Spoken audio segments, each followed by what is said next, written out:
सभी को राम राम दोस्तों। बांग्लादेश से जो खबर उभर करके आ रही है वो अच्छी नहीं है। बांग्लादेश के अटॉर्नी जनरल ने बांग्लादेश के सुप्रीम कोर्ट में जाकर के साफ साफ कह दिया है कि बांग्लादेश की जनसंख्या इस समय 91% तक मुस्लिम है, यानी बांग्लादेश में सबसे अधिक आबादी मुस्लिम धर्म के लोगों की है। इसलिए बांग्लादेश के संविधान से सेकुलर शब्द को हटा देना चाहिए।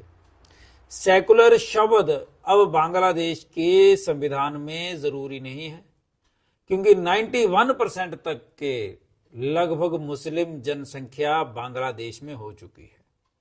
वहां पर 7 से 8% तक सिर्फ अब हिंदू रह गए हैं।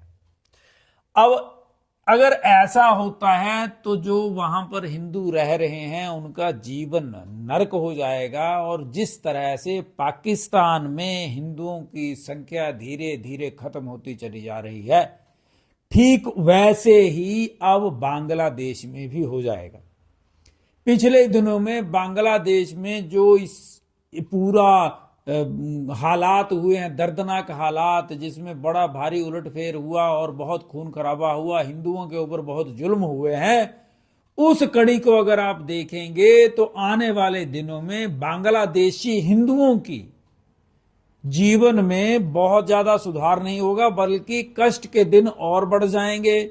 वहां पे जो हिंदू बेटे बेटियां हैं उनकी जान, इज्जत और ईमान सब कुछ दांव पे लगने वाला है। जिस हिसाब से अब बांग्लादेश के बड़े बड़े अफसर बिना किसी भय के बिल्कुल खुलेआम ये बोलने लग गए हैं, तो ये साफ साफ संदेश है पूरी दुनिया के लिए कि जहां पर भी इस्लामिक जनसंख्या बढ़ती है वो ना तो किसी दूसरे धर्म के लोगों को एडजस्ट कर पाते हैं, ना ही वो किसी दूसरे धर्म के लोगों को अपना पाते हैं, और ना ही झेलने की इच्छा रखते हैं।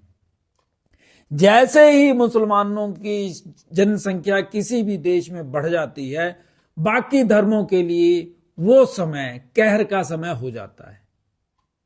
इस समय बांग्लादेश में जो स्थिति है इसकी कभी कल्पना भी नहीं की गई होगी शेख मुजीबुर रहमान द्वारा। शेख मुजीबुर रहमान ने धर्मनिरपेक्षता को माना, राष्ट्रवाद को सर्वोपरि माना था उन्होंने। सेकुलरिज्म हो गया, सोशलिज्म हो गया, नेशनलिज्म हो गया, ये सारी चीजें लेकर के इकट्ठे चले थे वो। लेकिन अब धीरे धीरे करके सब चीजें पीछे छूटती चली गई और कट्टरवादिता हावी होती चली जा रही है बांग्लादेश में। भारत के लिए ये खतरे की घंटी इसलिए है कि जिस जिस देश में भी मुस्लिम बहुतायत में रहते हैं वो देश भारत का दुश्मन अपने आप बनता चला जाता है, क्योंकि उन सबको गजवाए हिंद दिखाई देने लगता है। गजवाए हिंद एक ऐसा ऐलान है जिसमें यह बोला जाता है कि पूरी दुनिया को तो हमने जीत लिया, लेकिन जब तक हिंदुस्तान को पूरे को मुस्लिम धर्म से ना भर दिया जाए, सबको धर्म परिवर्तित करके मुसलमान ना बना दिया जाए, तब तक हमारी जीत अधूरी है। पूरी दुनिया में मुस्लिम धर्म लगभग फैला, लेकिन भारत में आकर के घुटने टेक दिए। लेकिन पिछले समय से, जिस समय से हिंदुओं की जनसंख्या कम हो रही है भारत में भी, क्योंकि भारत में हिंदुओं के बच्चे बहुत कम पैदा होते हैं, उनको परिवार की चिंताएं हैं, हिंदुओं को उनको अपने बच्चों की फिर पढ़ाई की, फिर उसके बाद उनका और स्टैंडर्ड ऑफ लिविंग मेंटेन करने की टेंशन रहती है, जबकि मुस्लिम परिवारों में इस तरफ ध्यान नहीं देते, और उसका दुष्परिणाम जनसंख्या लगातार बढ़ती चली जा रही है। और ऐसा ही डेमोग्राफिक इम्बैलेंस होता चला जा रहा है पूरी दुनिया में भी। पूरी दुनिया का डेमोग्राफिक जो इम्बैलेंस है ये भी खतरे की घंटी है। इस तरफ भी सारी दुनिया को ध्यान देना होगा, खास करके भारत के नेताओं को, भारत के लोगों को भी।